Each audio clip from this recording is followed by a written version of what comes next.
So this building itself experienced a lot of heavy vandalism, and we believe that may be the reason why we have a lot of spiritual presence here.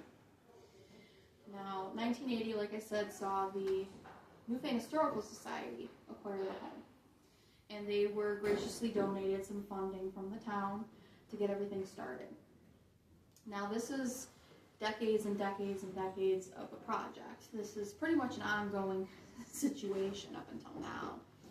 And they were basically put Grace Kirk in charge. Grace Kirk, who you'll see her very beautiful oil painting in a little bit. She's actually over in the foyer. She has left us since then, but I feel like she's still here.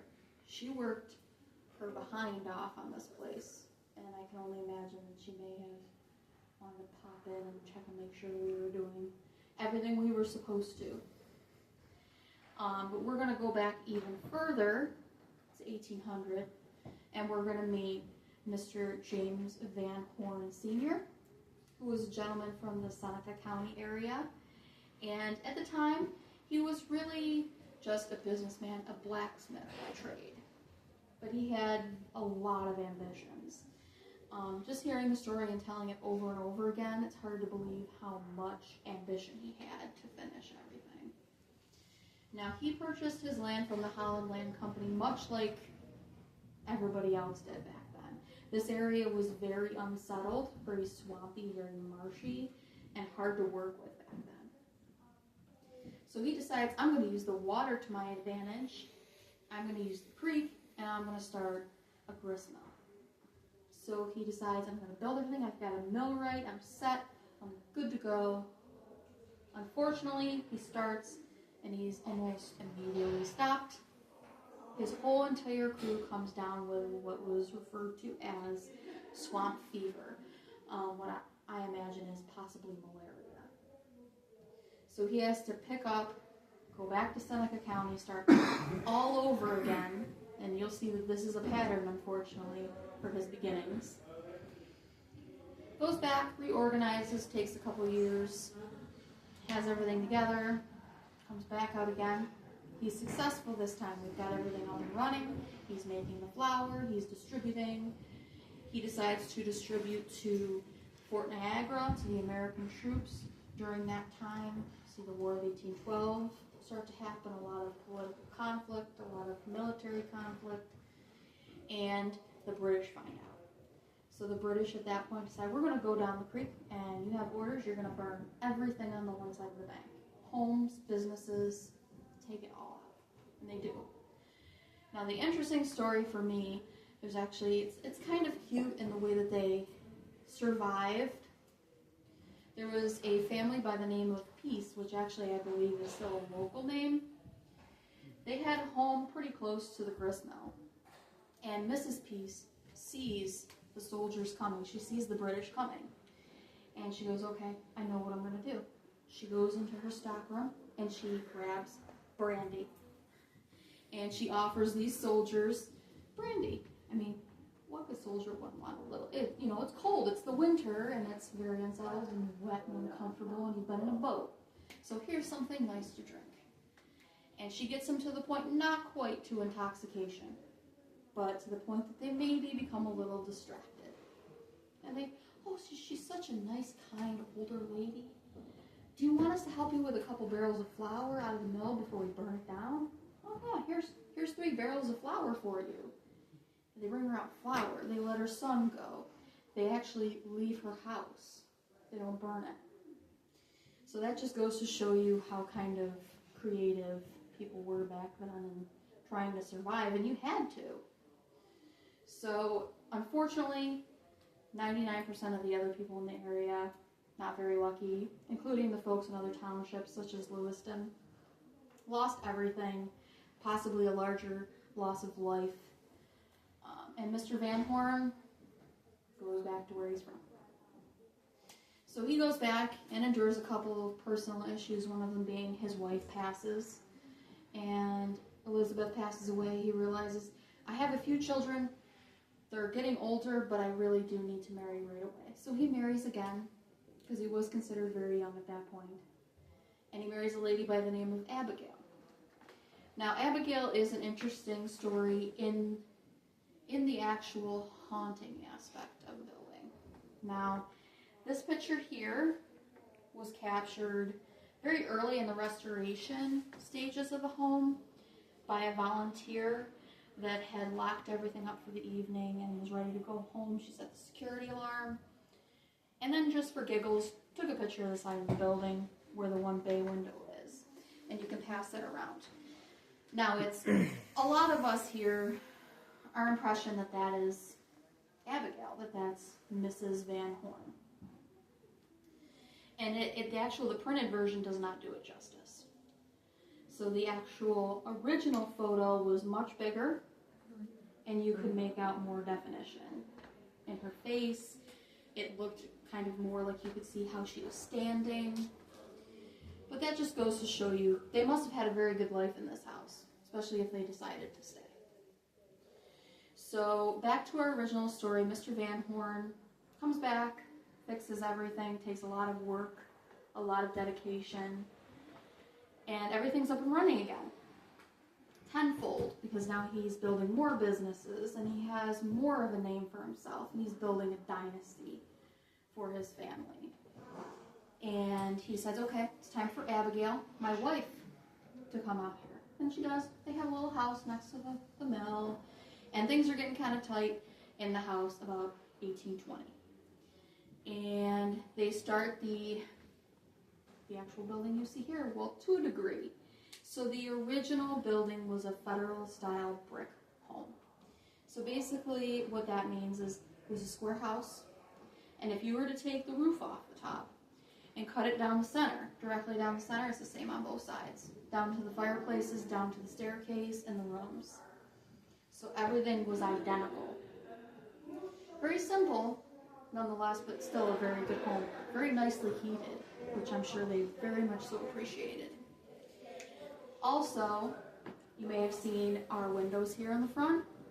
These are actually not windows, these are doors. So when the exterior slide out's taken out, you can walk right out onto the porch. These are not taxable. So back then you were taxed on your windows and your closets.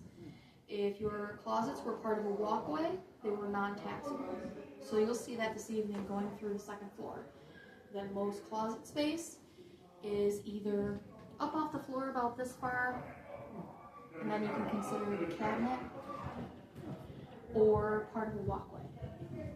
So they got their way around the taxes, which is funny because most of them became politicians. So about 1823, everything's completed.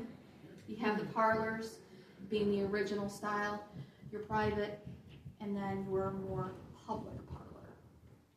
And Town of Newfane was actually organized in this room in April of 1823, and Mr. Vanhorn was one of the original town supervisors as well. So a lot of business deals, a lot of political decisions made in this room. So you can only imagine the tenseness, sometimes a little bit of stress, and the excitement that kind of held up here. And so we see time go by. Mr. Vanhorn, like I said, fantastic name for himself. 1850s, he passes. Very long life, very good life. And then Abigail passes soon after him. The house is passed on to his youngest son named Bert Sr., and he is whom the hamlet of Bert is named after. So we have Bert, New York, Bert Vanhorn Sr. And then he is more a politician than anything, more so than a businessman. And every once in a while, I like to think he's here because I can definitely, I've even seen it before, what looks like cigar smoke kind of hanging in the air. And I like to think that's Mr. Bert Sr. And you can kind of feel a little bit of the tenseness in you. Like he's kind of right near you saying, you're doing what you're supposed to do. So I always like to think that's him.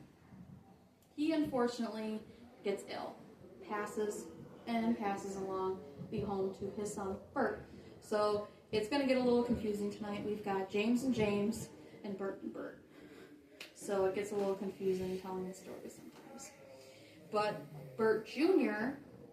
is the one that's responsible for the grandeur that you see now. Everything you see now, in a way. The neoclassical columns, the beautiful staircase, the stained glass. The stained glass is from France. He went to France to get it. Like, he purchased it. He built this home for himself to entertain and to do what we now refer to as networking, having luncheons and having business meetings. He was a world traveler, so in a lot of the early photos, he was in Italy, he was in France, he was in England. And all those images, if you could imagine the walls covered with them, it's the way it used to look in 1900, after he heightened the ceilings and everything. So he, unfortunately, did not have a child live past the age of 12. So he lost his son very young of illness. Decided generously to adopt his wife's nieces. They were lucky to spend some of their childhood here, but unfortunately, they only spent about 10 years here after renovation. So sad thing, they only spent 10 additional years. We see Vanhorns completely out of the house by 1910. And at that point, it goes through multiple hands. It goes through the Winter Davis family, who are here in the one image up against the lamp. And you can see their carport and their car, which was a very fancy thing to have back then, with the wraparound porch and the ladies sitting on the steps. They didn't live here for long. There were a couple other families that went through here. Didn't see anyone with really any longevity until the 1920s, when the Patterson family moved in. Now, the Pattersons were a lot like the Vanhorns. They were businessmen. They were also generous people. Mr. Patterson was very much so involved with the Boy Scouts. He used the land to his advantage, would have socials for them, was very involved with anything sports-oriented and also business-oriented. He had many children, like the Vanhorns did. Now, every once in a while, it said you could hear from the third floor up in the attic, you can hear what sounds like a bowling ball hitting the floor. Now, my theory is that they would have a bowling ball set with pins on the third floor in their gaming room. And it's my impersonation that the Patterson family would play bowling up there. They would go bowling up there, they would play hide and seek. You can only imagine at a young age what this house was like for them to play hide and seek in. So they unfortunately moved out in the late 40s. And then we see it turn into a restaurant for a while, actually. We're actually in the dining area. And then there would have been a bar in the far window area in the dining room. And after that, things really start to go downhill. People try to turn it into a boarding house. And it's not a business venture that sticks. The family, with all due credit, tried to keep up the property and the outside with no luck. And then it falls into the disrepair that we were speaking of earlier. So the sad thing is that it did sit like that for quite some time, but the Historical Society, along with Axel Noble and a lot of the other good people, they saved it. They restored it to what you see now. So let me see. Anyone have any questions?